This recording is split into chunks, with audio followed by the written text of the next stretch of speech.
Hi everyone, this is Migs from Sneaks and Ball PH, and here we have a quick look and unboxing on the brand new LeBron 7 Media Day.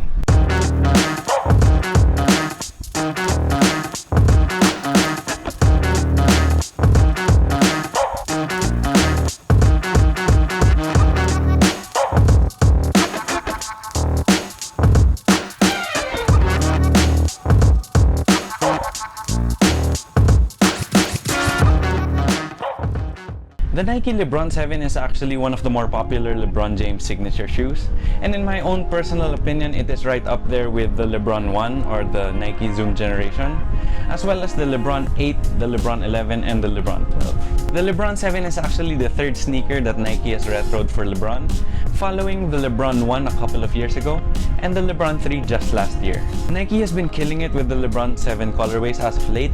I really like the China Moon colorway, which was a pretty clean white and gold, as well as the Fairfax colorway, which was originally a PE for LeBron James, but they decided to release it in the LeBron 7 Retro. All of the previously released colorways of the LeBron 7 were really nice. However, the thing that makes this colorway special is that it isn't actually an original colorway or a LeBron James PE in the past. This colorway of the LeBron 7 actually set social media on fire because everyone just really wanted Nike to release a pair of these shoes after seeing it on LeBron's feet during Media Day. And I'm not gonna lie, when I did see these on Media Day, I was like, you know, I really wish Nike would release them, but they seem like they're PE, so maybe that's just wishful thinking. But luckily for all of us, that sort of kind of dream that this would release, it actually came true. So without waiting any longer, let's get into the unboxing. So the LeBron 7 comes in this box which is full of pictures of LeBron and like memories, as well as where he grew up, basketball, and all of these other really cool details. It's actually a pretty big box as well, which is I've come to sort of expect that from LeBron shoes, because for whatever reason, even though I'm just a size 10, all of the LeBron boxes I have are freaking huge. So you just have all of those pictures wrapping all the way around. Then you have a LeBron signature as well as your sizing and colorway info. And then you do open this in sort of a unique way wherein there's a sort of latch over here. And then we pull out the shoes. Let's see what we got. So you have your paper.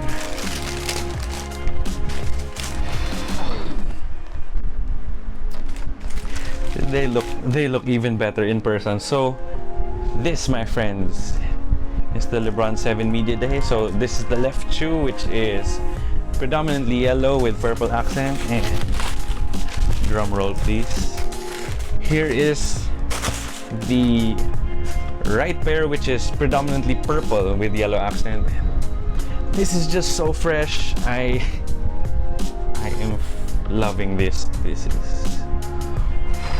This is fire. So this is hands down the best LeBron 7 colorway ever, even though this is the newest LeBron 7 colorway. Whew. So you even have that splatter and everything. Whew. These are just fresh. So I'll put these aside. Let's talk about the details of the shoe. Then for a quick rundown on the tech specs on the LeBron 7, you do have a predominantly herringbone traction pattern here on the outsole, and the outsole is made of solid rubber in purple and yellow. You also have a full-length Air Max unit, and this unit is actually pretty comfy, especially when you're just walking casually. However, I'm not really sure if this would be the best cushion setup for modern basketball, because first of all, Air Max units normally make you sit a little higher off the ground, which is not that, it doesn't give you that much of a stable feeling. And it also isn't the best for responsiveness as well. It also isn't as bouncy as Zoom, but it does provide some good impact protection. However, we will have to wait and see, because I will try playing in these once all of the restrictions on using gyms and basketball cards have been lifted. Then for the materials, this is very reminiscent of just how everything was in the late 2000s and early 2010s, because it's pretty much all synthetic everywhere all the time. So you do have this white synthetic leather that wraps here around the toe and wraps around until the back. You also have the purple leather here, which is also synthetic, just covering up the side panels. On the side panels, it is sort of this fuse with all of this first generation flywire, which kinda is just there for looks and doesn't really do much because the flywire is actually pressed into the material, which doesn't actually allow it to do what it's supposed to do. But anyway, it's there, and you know, it does look cool, so I'll give it that. Then you also have mesh here on the tongue, and you also have quite a bit of neoprene padding here in the ankle area, as well as this neoprene piece that's actually separate from everything else, which is there to help you make your heel comfortable.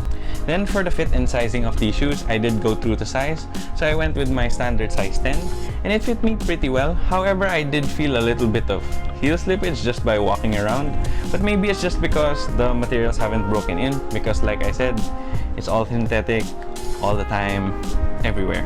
I'm also not quite sure if this would be wide foot friendly, because since these are synthetic materials, I'm not sure if they will expand or actually cater to your wider foot like how a mesh or how a knit would. So you might just have to try these on in store when you can. Then for the aesthetic pieces of the shoe, you do have your L23 logo here on the medial side, as well as this little white Nike swoosh. You also have another L23 logo here with this sort of pin looking thing, and it looks like it's metal, but it's actually just a pretty hard plastic. Then you also have the larger Nike swoosh here on the lateral side. On the tongue, you do have LeBron James' signature. Then on the laces, you do have LeBron here on the right shoe and James here on the left shoe. Then here on the toe part of the outsole, you do have 20 written here on the right shoe, and then you have 3 written on the left shoe for LeBron's number in Cleveland, which is 23. Then you also have a script letter L and a script letter J here at the back of the heel. Then you also have that really nice splatter paint that I really like. So the splatter here on the left shoe is purple, with the splatter here on the right shoe being yellow. Then for the overall aesthetics of the shoe, I just think that this is the best LeBron 7 colorway they could have ever come up with, because first of all, even though I'm not a Lakers fan, that purple and gold really does wonders to the eyes, because man, this is fresh. And then you also have that mismatched look, because a lot of brands and even Nike tries to do the mismatched look quite a bit, but it doesn't always pan out the right way. But with this, I think this is just such good execution on their part, because it's pretty even. You have the mismatched laces and the mismatched uppers. Then you also have the outsoles that are mismatched, and everything's just pretty coherent, and it just looks really awesome. Then another thing I like is just the shape of the shoe. So I really like how the toe looks, especially in the white leather. And I also like how it is pretty sleek looking for a LeBron shoe. So LeBron shoes are notoriously bulky and a bit heavy and look pretty much like tanks, and this one does feel pretty solid as well, and it's not the lightest in hand, but it does look a little bit sleeker compared to the other models. Then I'm also pretty biased to how Air Max looks when you're walking casually, because it just gives this really timeless look that Nike has been known for. And above all that, it does have splatter print, so that's plus points in my book. So given that this colorway is sold out on Nike.com, you can get a pair over at StockX or maybe on the Facebook Marketplace, where you can find an online reseller.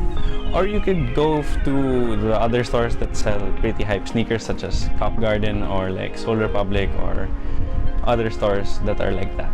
However, if you want to buy a pair of LeBron 7s in a different colorway, you can do so over at Nike.com or Titan's app and website.